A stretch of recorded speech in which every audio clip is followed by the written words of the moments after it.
श्री शनिदेवा, पद्मकर शिरी ठेवा, आरती ओवाळीतो मनोभावे करुणी सेवा। जय जय श्री शनिदेवा। सूर्यसुता शनी मूर्ती, तुझी आगाध कीर्ती, एकमुखे काय वर्णू, शेषान चले स्फूर्ती। जय जय श्री शनिदेवा। परमपूज्य विश्व चैतन्य अंधारातून प्रकाशाकडे घेऊन जाणारे महान संत आणि माझे सद्गुरू चैतन्य त्यागेश्वर महाराजांना आपण वंदन करूया। या कलियुगाचा राजा, सत्याचा सागर, सूर्यसूत, मी म्हणणाऱ्यांना पाचावर धारण करणारा, असत्याचा नाश करणारा आणि सत्याचा विजय करणारा, दंडनीयांना दंड देणारा आणि आदरणीयांचा आदर करणारा, असा धर्मप्रिय, शिवप्रिय आणि तुम्हा आमचा आराध्य दैवत शनिदेव यांना आपण प्रथम दंडवत नमस्कार करूया। आपण पाहत आहोत प्रपंच करत असताना परमार्थ कसा असावा आणि परमार्थ करत असताना तो आत्मज्ञान प्राप्त कसा करावा। तो आत्मज्ञान प्राप्त केल्यानंतर तो ज्ञान तो कसा असावा। तो आत्मज्ञान, आत्मसाक्षात्कार, आत्मबोध आणि आत्मलाभ आपण इथेपर्यंत पाहिलात तर तो आत्मबोध, आत्मज्ञान, आत्मलाभ झाल्यानंतर पुढे काय, तर त्याच्याबरोबर निष्ठा ही काळाची गरज आहे। कुठल्याही गोष्टीला निष्ठा असल्याशिवाय आणि निष्ठेविना काही प्राप्त होत नाही, हे आपण पाहत आहोत। ही निष्ठा हीच तुम्हाला एक प्रकारची शिडी होते, हे तारून नेण्याचा मार्ग आहे। केवळ निष्ठा असून उपयोग नाही, स्वयंसूचकता अत्यंत महत्त्वाचा आहे। खूप निष्ठा आहे, निष्ठेने सगळं भागतं असं नाही। त्या निष्ठेतनं जो ज्ञान प्राप्त होतो तो जनहितार्थ आहे का आपहितार्थ आहे, हेही थोडंसं आपण आत्मनिरीक्षण केलं पाहिजे। आपण ते करत नाही। आपण काय म्हणतो, चला आपण साधना केलेली आहे, आपल्याला आत्मज्ञान मिळालेलं आहे, आपल्याला आत्मप्राप्ती झालेली आहे, साक्षात्कार झालेला आहे, परमेश्वराशी आपण एकरूप झालेले आहोत, निष्ठा पण आहे, ह्या सगळ्या गोष्टी अनुकूल आहेत। पण जर त्यात खरा ज्ञान जर आपल्याला प्राप्त नसेल तर ते काही कामाचं नाही। तो खरा ज्ञान निष्ठेतनं प्राप्त होतो। जसं आपण दूध गरम करतो, त्याला इर्जन देतो, त्याला दही बनवतो, त्याला घुसळतो, ताक वेगळं करतो, लोणी एक वेगळं करतो, लोणीला तापवतो, तूप प्राप्त होतो। हे सगळं करत असताना मागची जी प्रक्रिया आहे, ज्याचं दूध होतं, दुधाचं दही झालं, दहीचं ताक, ताकातनं लोणी, हे सगळं अस्तित्व संपून जातं, तेव्हा तूप प्राप्त होतो। आपण साधना करत असताना साध्याकडे जातो, पण साध्याकडे जाताना ती जी साधना आहे ती साधनाचं अस्तित्व नष्ट झालं पाहिजे, तेव्हा आत्मज्ञान प्राप्त होतो. तो आत्मज्ञान स्वहितार्थ नसावा, परहितार्थ असावा, जनहितार्थ असावा. पण ते जनहितार्थ मी म्हणतो 2-3दा ते शब्द उच्चारला, पण जनहितार्थाचा अर्थ काय?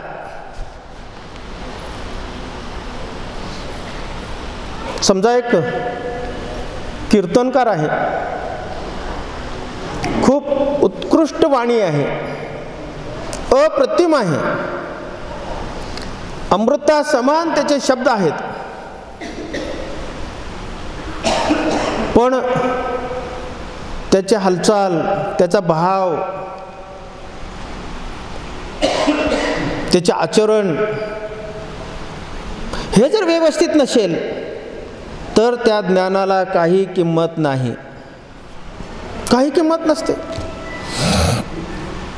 आपण घरामध्ये लहान बालकाला किंवा आजारी माणसाला आपण दूध देत असतो. दूध देत असताना वाटीत दूध घेतो, पळीनं आपण पाजतो, किंवा ज्येष्ठ माणसांना आपण थोडं ग्लास स्वच्छ करून देत असतो. ग्लास स्वच्छ असताना सुद्धा परत विसळून आपण त्यामध्ये दूध घालून देत असतो. पण तेच दूध जर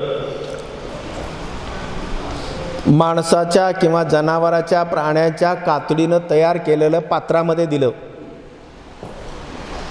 किंवा मानवी कवटीमध्ये जर एखाद्याला दूध प्यायला प्राशन करायला दिलं, तर आपण दूध प्राशन करू शकतो का?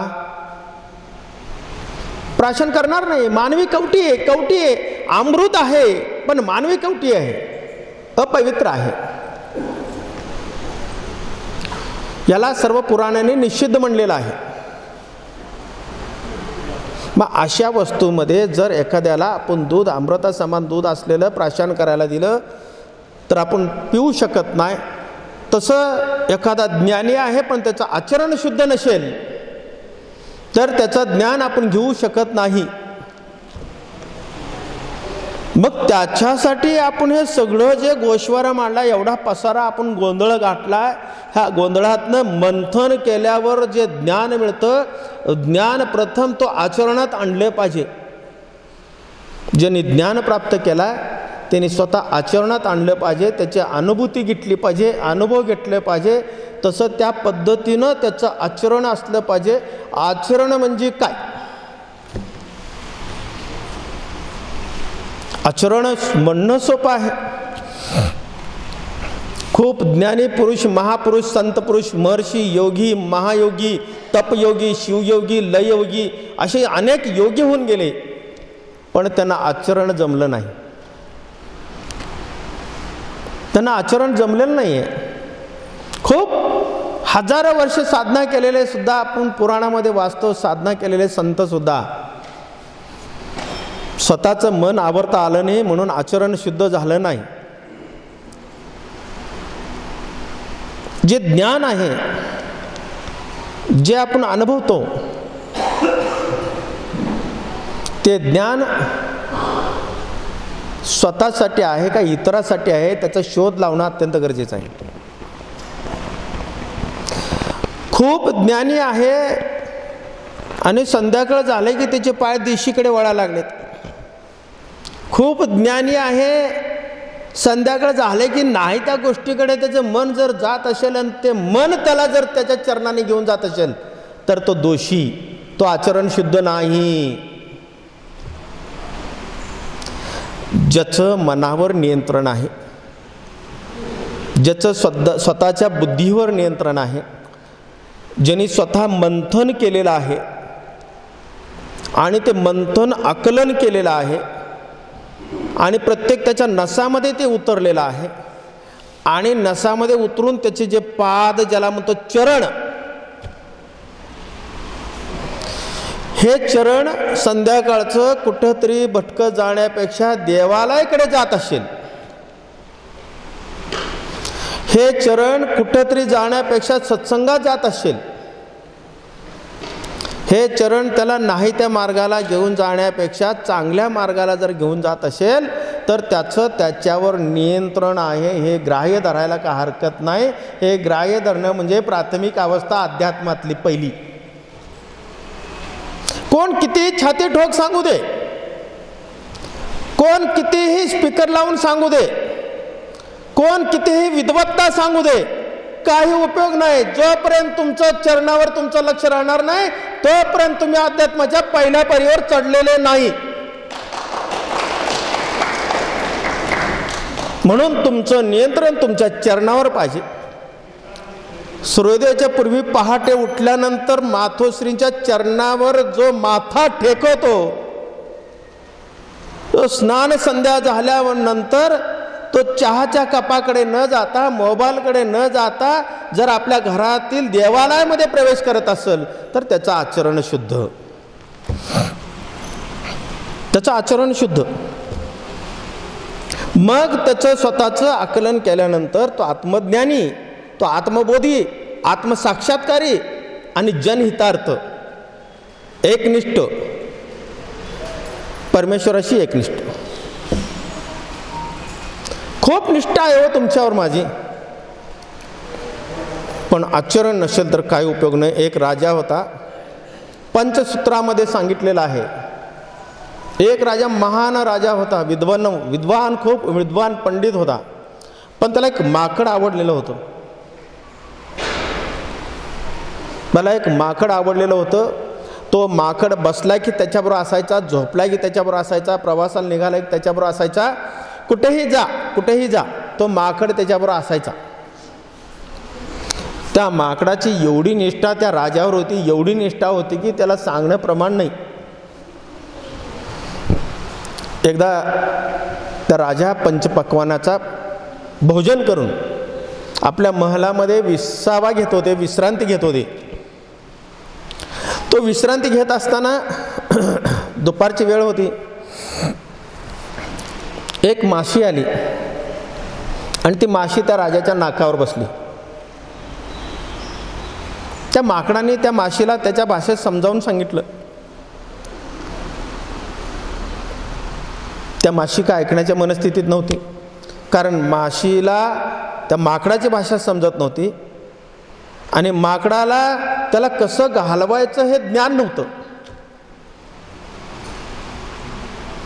तो त्याच्या पद्धतीनं असं हाणायचा, तो माकड उडून जायचं, ते माशी उडून जायची, पटकन यायचं, नाकावरनं गालावर बसायचं, गालावरनं कपाळावर बसायचं, कपाळावरनं अंगावर बसायचं, हे सतत चालू होतं. पण त्याची भावना आवरली नाही. त्याला स्वतःवर नियंत्रण त्याचा त्या माकडाचं सुटलं. जसा सुटलं नियंत्रण तसा ताडकन उठला आणि त्या राजाचा तलवार होता, तो तलवार घेतला. त्या माशीला मारायचं म्हणून मारायला गेला, त्या महाराजांचं नाकच कापून टाकलं. नाकाची शेंडीच उडाली तलवारनं. मग असं आचरण काय कामाचं आहे? काही कामाचं नाही. असं ज्ञान काय कामाचं आहे की ज्याचं चारित्र्य चांगलं नाही पण त्याच्याकडे ज्ञान आहे, तेही कामाचं नाही.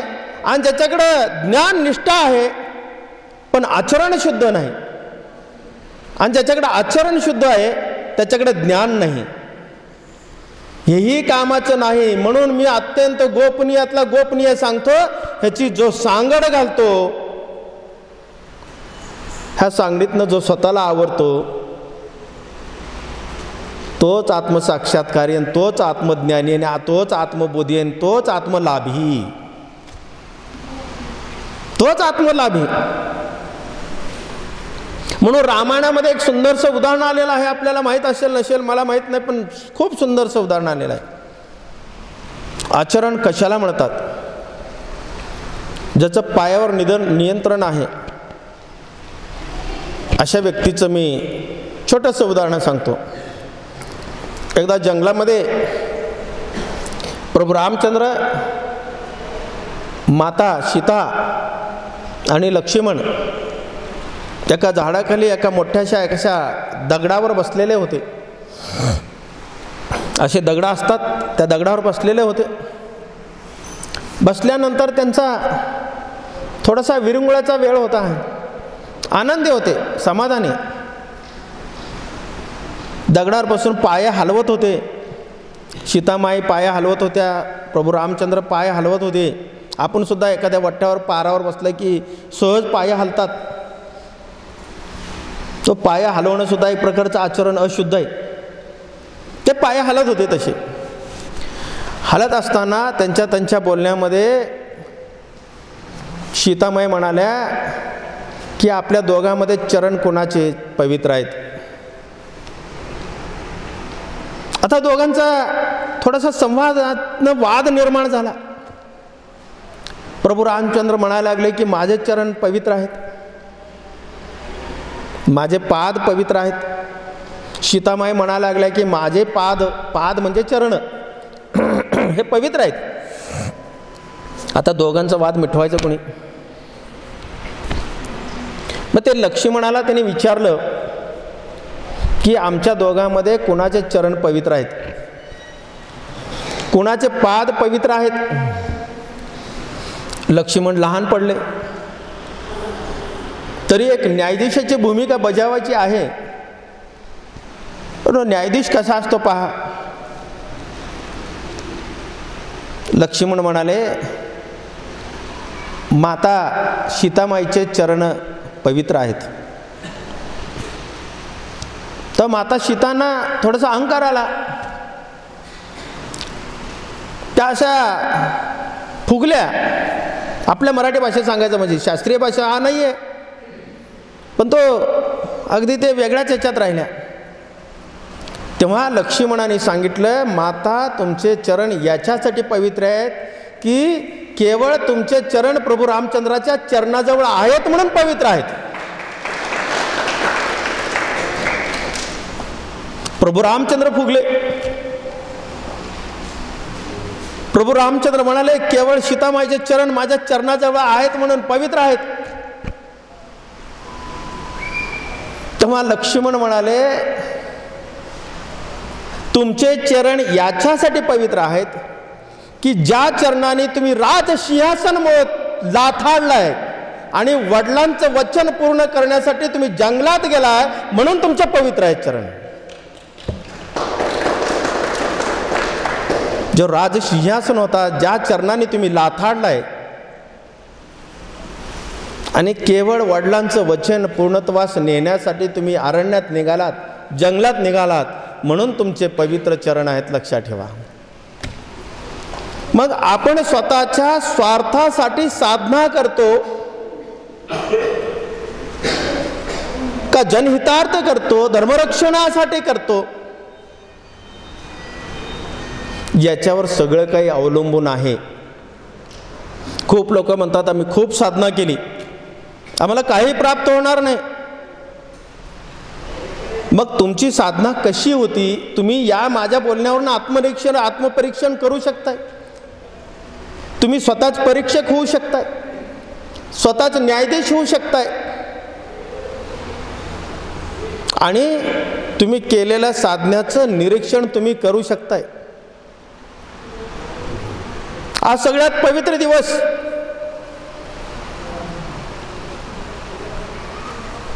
ही सृष्टी निर्माण होण्याच्या अगोदर जी स्वतःच्या अस्तित्वाची जाणीव करून दिली.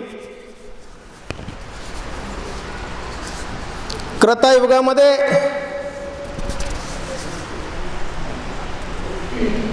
ज्यांनी स्वतःचं अस्तित्व साधू संतांना करून दिली. त्रेतायुगामध्ये प्रभू रामचंद्रांना राम वरदानाच्या रूपाने आशीर्वाद देणारी अगदी जगदंबा आणि द्वापार युगामध्ये भगवतीच्या रूपाने धर्मराजाला आशीर्वाद देणारे आणि या कलियुगामध्ये तुम्हा आम्हाला हिंदूंचं रक्षण करण्यासाठी आई भवानीच्या रूपाने शिव छत्रपतींना भवानी तलवार देऊन धर्माचं रक्षण करायला लावणारी शक्ती. ही शक्ती त्यांना काय पावन झाली. थोडंसं त्यांचं चरित्र डोळ्यासमोर ठेवला तर तुमच्या लक्षात येईल. शिवछत्रपतींचा आज पवित्र असा उद्घोष करण्याचा दिवस, केवळ त्यांचं चारित्र्याबरोबर त्यांचं आचरण सुद्धा शुद्ध होतं, म्हणून आई भवानीनं धर्मरक्षणासाठी त्यांना भवानी तलवार दिली. मग आपण सुद्धा त्यांचे पाईक आहोत. आपण सुद्धा स्वतःला हिंदू म्हणून घेतो.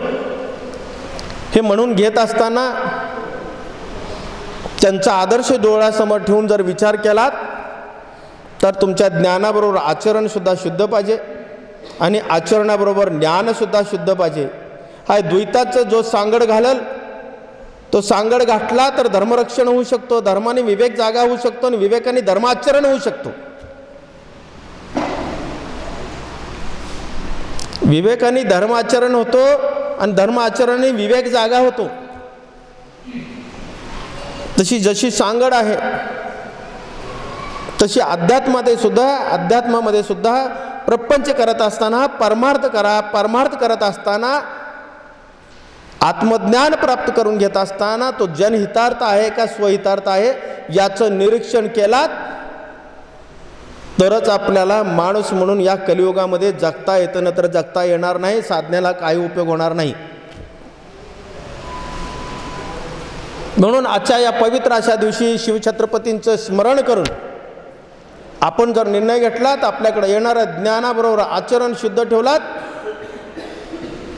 तर दुसऱ्या सांगे ब्रह्मज्ञान आपण मात्र कोरडं पाषाण ही गती येणार नाही.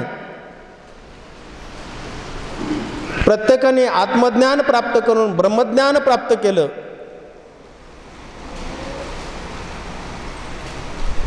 तर धर्माचं रक्षण होऊ शकतो, नाही तर होऊ शकणार नाही.